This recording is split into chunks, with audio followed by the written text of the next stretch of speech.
Eric Schwarb was 17 when he was arrested for the death of his best friend, Josh. I blame myself for everything. And I would have done anything to make it right.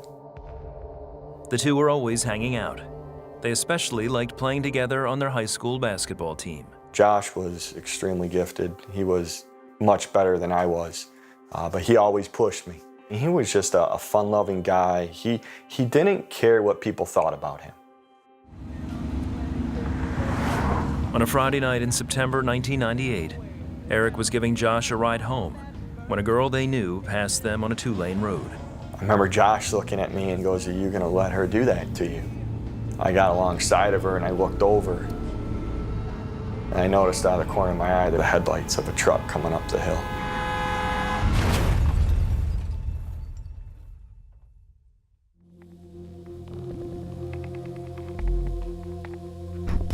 I looked over at Josh and I said, "Are you okay?" And he looks at me and goes, "Yeah, I'm gonna be fine." Told him, I said, "I'm gonna get out and go check on the other car." I got out. I took, 4 or 5 steps and I hit the ground. The next thing I know, I woke up in the ambulance. And at that point is when I started to pray, which I've never done before. I didn't even know how to pray. I just started praying. Make sure everything's okay. Make sure Josh is okay. Eric was taken to the hospital with a concussion and a number of cuts and bruises. The two men in the truck had minor injuries. Eric asked his nurse about Josh. And she just grabbed my hand and she had tears in her eyes. I knew at that point he never made it.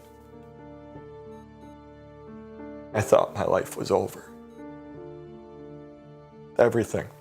You start thinking about everything you have at this point, now it's now going to be gone. And I blamed God from probably maybe an hour and a half after the accident. Why me? Why now? You're supposed to be there to protect us. Eric also blamed himself and couldn't understand how anyone could forgive him. The first people to the hospital were his mom and his grandma. They came in there and they were crying. They've already forgiven me. I didn't know what that meant at that point. I didn't know what else to say. I'm so sorry, I didn't mean it. It was an accident. Days later, they buried his friend. It's when it really hit how many people I hurt. Eric was arrested for negligent homicide. Released to his parents, he spent the next 8 months in and out of court. During one appearance, his friend's mother read a letter to the court on Eric's behalf.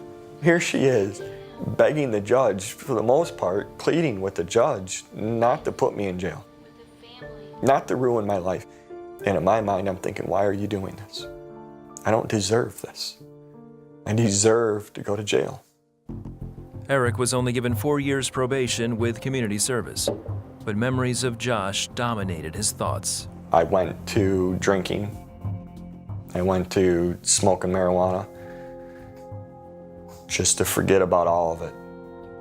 I remember sitting there with one of my stepdad's guns and just sat there and thought about all the people I hurt, the problems I've caused, the path I was on, the drinking, the drugs. For what? I don't need to be here anymore.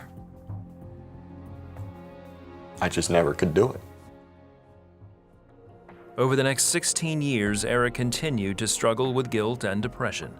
The drugs and alcohol didn't fill the void left by his friend. On occasion, he would visit Josh's grave.